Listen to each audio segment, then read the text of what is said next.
Alléluia. Merci Seigneur pour ces moments. C'est une grâce de Dieu que nous avons particulièrement cet après-midi de pouvoir nous retrouver encore. Nous retrouver entre étudiants et pour continuer nos cours, pour continuer ce que nous avons commencé, l'étude biblique qui nous permet d'aller plus loin dans notre marche avec le Seigneur.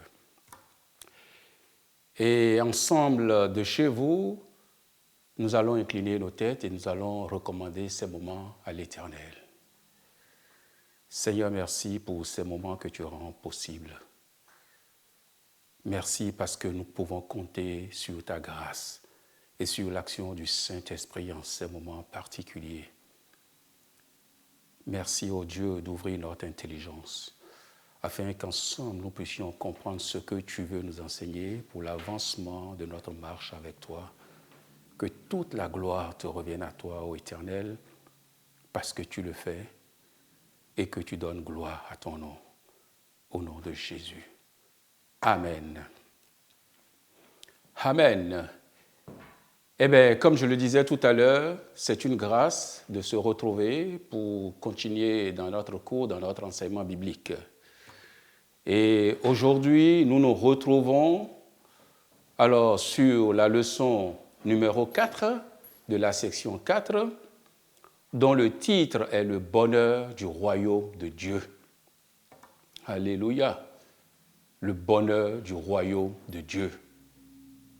Un beau titre. Oui, un beau titre. Simplement parce que, qu'il s'agisse de l'humanité aujourd'hui ou de chacun de nous individuellement, nous aspirons tous au bonheur. Et chaque jour qui passe, nous prions que ce bonheur s'intensifie. C'est toute la beauté de ce titre-là. Non seulement que ce titre nous interpelle particulièrement en tant que chrétiens, mais interpelle toute l'humanité. Et n'est-ce pas mon frère Jérémie? Parce qu'il n'y a pas longtemps, toi et moi, on était au téléphone, je crois, en fin de semaine passée. Et ce que je peux retenir de notre entretien, c'est que ton bonheur commence par le Seigneur, s'étend sur ton épouse et tes enfants, et ensuite sur toute l'humanité. N'est-ce pas là une grâce? Et c'est de ce bonheur que nous parlons aujourd'hui. Eh bien, avant d'aller plus loin, j'aimerais bien poser 2 questions. La première à ma sœur Caroline et peut-être la deuxième à ma sœur Marilyn. La première qui est à ma sœur Caroline. Et si je lui demandais, qu'est-ce que le bonheur? Alléluia. Qu'est-ce que le bonheur? Que va-t-elle me répondre? Et à ma sœur Marilyn, la deuxième question, comment atteindre le bonheur? Ou encore mieux, quand est-ce que le bonheur est-il atteint? 2 questions qui nous permettront d'aller plus loin et de pouvoir rebondir sur le bonheur du royaume de Dieu. Qu'est-ce qu'on fait? J'attends vos réponses ou bien on continue? Bon, écoutez, je sais que vous répondez de très loin, mais la distance fait que je n'entends pas grand-chose. Je sais que ce sont des questions très ouvertes. Qu'est-ce que le bonheur et quand est-ce qu'il est atteint? Ce sont des questions très ouvertes qui varient selon les uns et les autres, qui varient en fonction de nos attentes, en fonction de notre expérience, en fonction du milieu dans lequel nous vivons. Mais d'une manière générale, je pense qu'il y a autant de réponses qu'il y ait de candidats ou d'étudiants. Et quelles que soient les réponses, il y a des choses que nous pourrons tirer des conclusions, il y a des éléments communs à toutes les réponses. Et quelle que soit la vie, notre manière de définir la vie difficile ou paraît difficile ou pas, une certitude, et heureusement, de la vie de chacun de nous est que nous avons de temps en temps des moments de joie, des moments de plaisir intense, bref, des moments de bonheur. Ça, c'est certain, parce que nous en avons tous connu. Même s'il n'y en a pas toujours, il y en a quelques rares. Et pour certains, peut-être, comme je le disais tout à l'heure, les définitions sont variables. Pour certains, le bonheur, c'est l'exercice du pouvoir. S'il arrive à exercer son pouvoir, sa domination, alors pour lui, le bonheur est atteint. Pour d'autres, c'est peut-être la bonne santé, c'est peut-être l'argent, le pouvoir financier, et parfois c'est l'amour que je peux donner ou que je peux recevoir. C'est pour cela, tout à l'heure, je disais que le bonheur dépend de notre attente, de notre vie, de notre expérience de vie. Mais deux choses sont certaines, quelle que soit la définition ou nos attentes du bonheur. La première chose, c'est que, quelles que soient les définitions, le bonheur rend heureux quand il est atteint.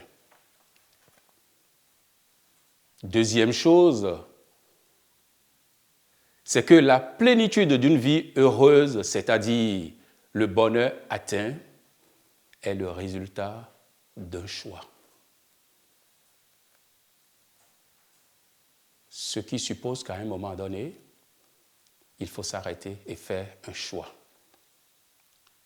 Et dans Matthieu 6, verset 33, que nous pouvons lire, la Bible dit « Cherchez premièrement le royaume et la justice de Dieu, et toutes ces choses vous seront données, vous seront accordées. » Quelles sont ces choses? C'est tout ce qui pourrait faire notre attente pour une plénitude d'une vie heureuse ou d'un bonheur. Donc, chercher premièrement le royaume et la justice de Dieu, c'est un ordre. Et dans Deutéronome 30, verset 11, j'aime bien la Bible qui dit « Ce commandement que je te présente aujourd'hui n'est certainement pas au-dessus de tes forces, ni hors de ta portée. » Oui, parce que Dieu ne nous demande rien qui soit au-delà de notre portée ou de nos forces. Et il va plus loin et dit « J'ai mis devant toi la vie et la mort, la bénédiction et la malédiction, mais choisis la vie afin que tu vives, toi et ta postérité. » Et tout à l'heure, je disais que le bonheur ne peut être atteint qu'après un choix. Et la parole de Dieu nous aide à choisir. Choisis la vie, afin que tu vives toi et ta postérité. Ça, c'est selon Deutéronome 30, verset 19. Bien-aimés, Jésus est le chemin, la vérité et la vie. Et la vie dont tu as besoin de choisir pour être heureux, pour vivre, toi et ta postérité, c'est Jésus. C'est de t'identifier à la mort et à la résurrection de Jésus à la croix.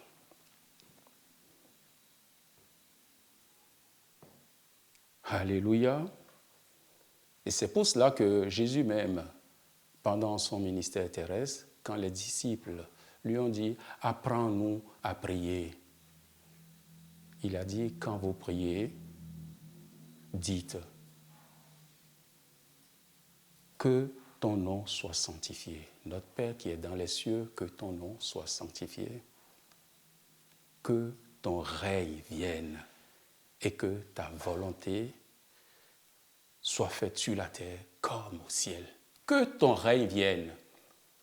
Parce que quand le règne de Dieu descend au milieu de son peuple, alors c'est le bonheur parfait.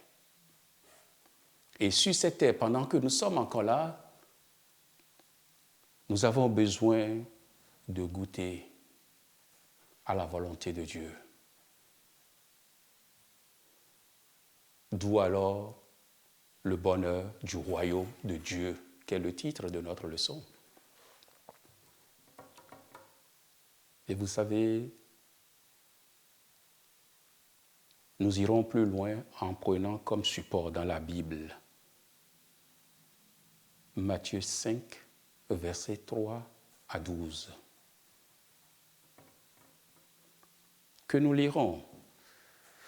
Parce que c'est un support qui nous aidera à mieux comprendre ce qui peut faire notre bonheur ici sur terre. Matthieu 5, versets 3 à 12.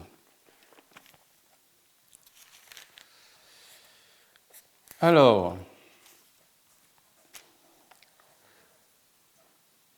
heureux les pauvres en esprit, car le royaume des cieux est à eux. Heureux les affligés, car ils seront consolés. Heureux les débonnaires, car ils hériteront du royaume. Ils hériteront la terre.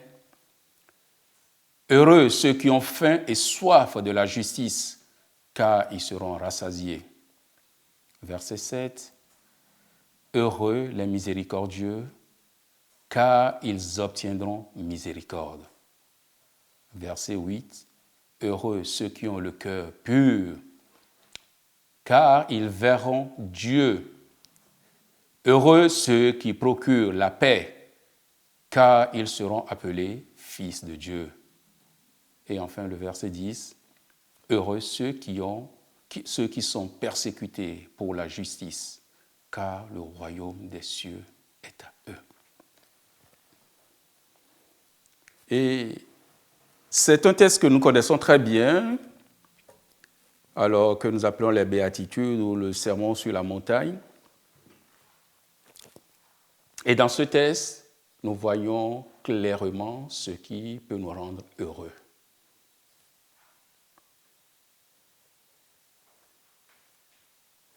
Bien-aimés, si nous y allons pas à pas, alors nous voyons là qu'il y a 8 points sur lesquels on pourrait prendre du temps, détailler, méditer, afin de connaître le bonheur que peut procurer le royaume de Dieu sur terre ici. Le verset 3 dit « Heureux les pauvres en esprit, car le royaume des cieux est à eux. » Alors, bien-aimés, c'est un premier point. Le bonheur dépend de notre appartenance. Heureux les pauvres en esprit, car le royaume des cieux est à eux.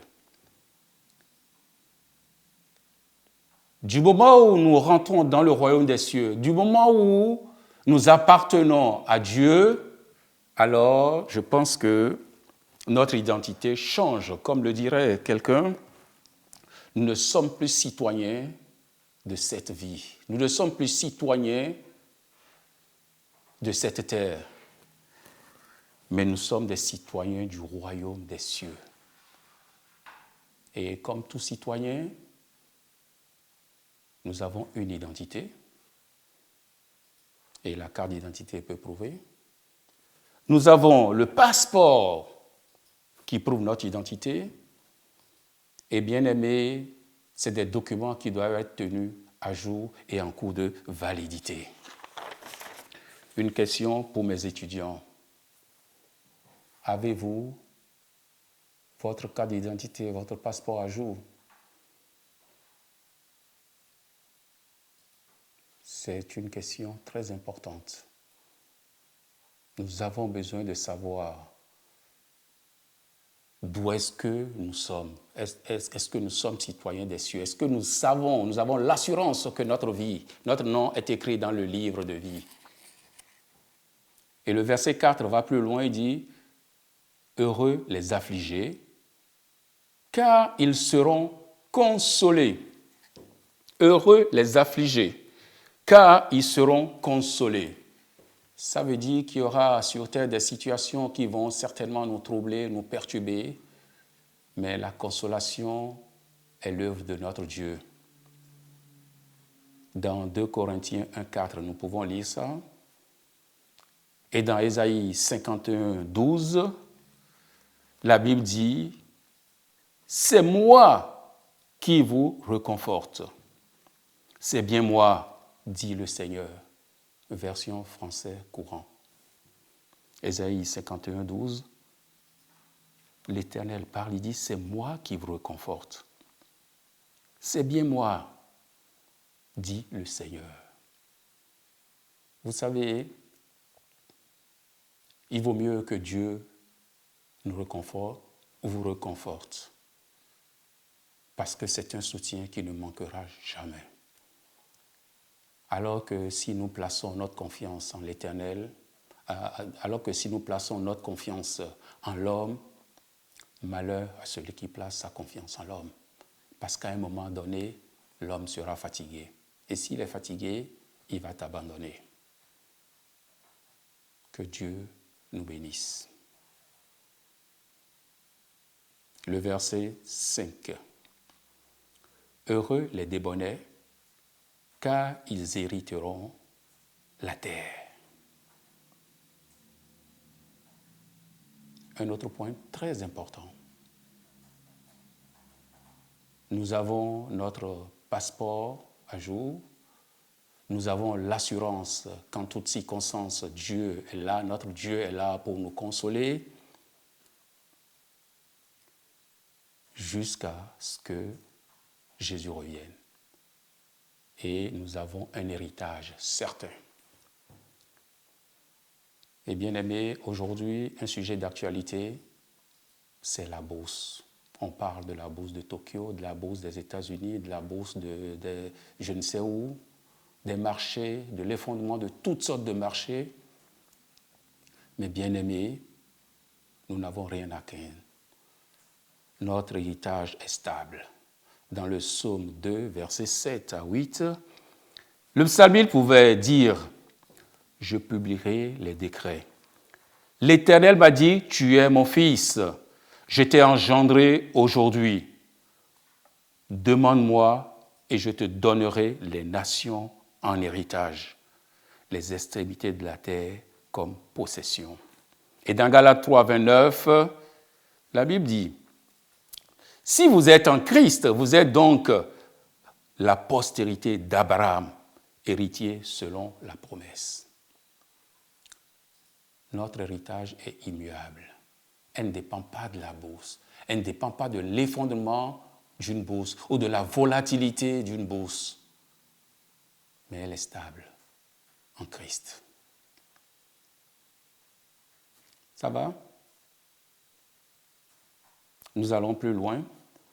Verset 6. Heureux ceux qui ont faim et soif de la justice, car ils seront rassasiés.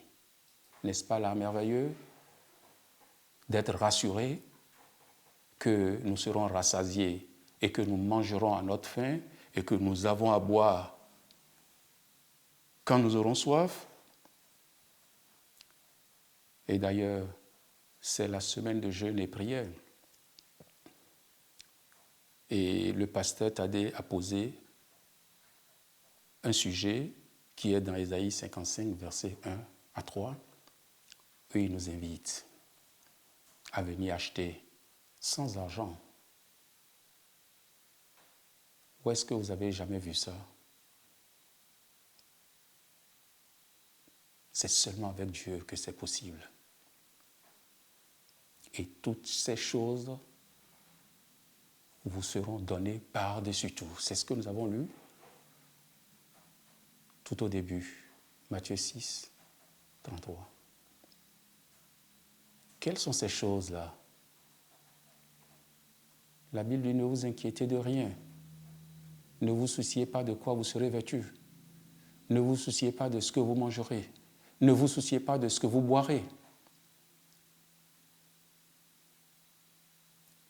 Bien-aimés, si on n'a aucun souci de cette forme, qu'est-ce qui nous reste encore?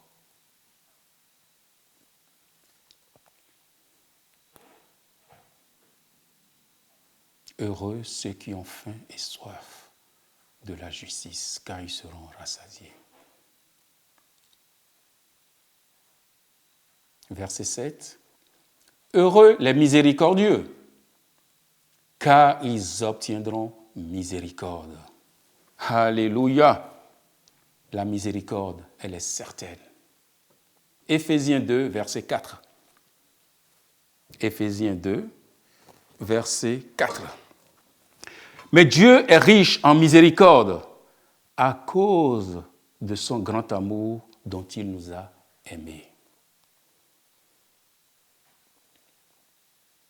Heureux les miséricordieux, car ils obtiendront miséricorde. Éphésiens 2, 4, qui déclare que Dieu est riche en miséricorde, parce qu'il faut en avoir pour pouvoir donner. Et Dieu, il est riche en miséricorde,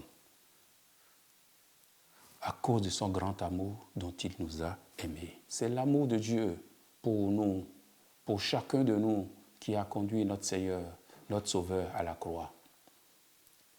Et quand il est mort à la croix, il a crié que tout est accompli.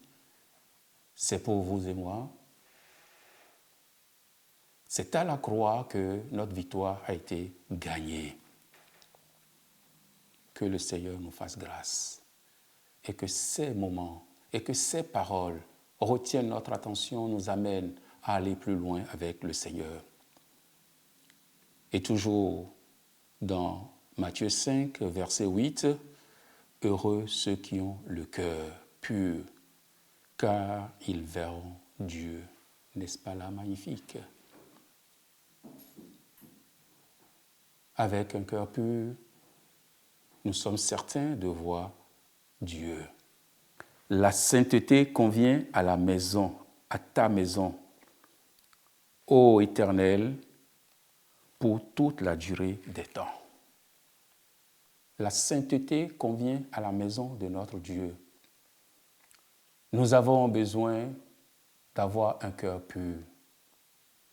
La pureté du cœur consiste à retourner à la croix à chaque instant pour dire, Seigneur, j'ai péché, purifie-moi de tout péché. Purifie-moi de mes pensées vaines. Purifie-moi de tout ce qui pourra m'éloigner de toi. Simplement parce que la sainteté convient à la maison de Dieu. La sainteté convient au royaume de Dieu. Et bien-aimés, que le Seigneur nous fasse grâce.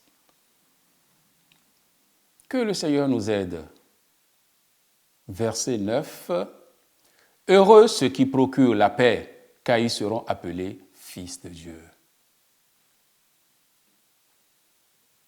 L'Éternel, notre Dieu, nous donne la paix, non pas comme le monde la donne. Ce n'est pas une paix précaire, mais c'est une paix stable. Une paix durable qui pourra nous garder jusqu'au retour de notre Seigneur Jésus.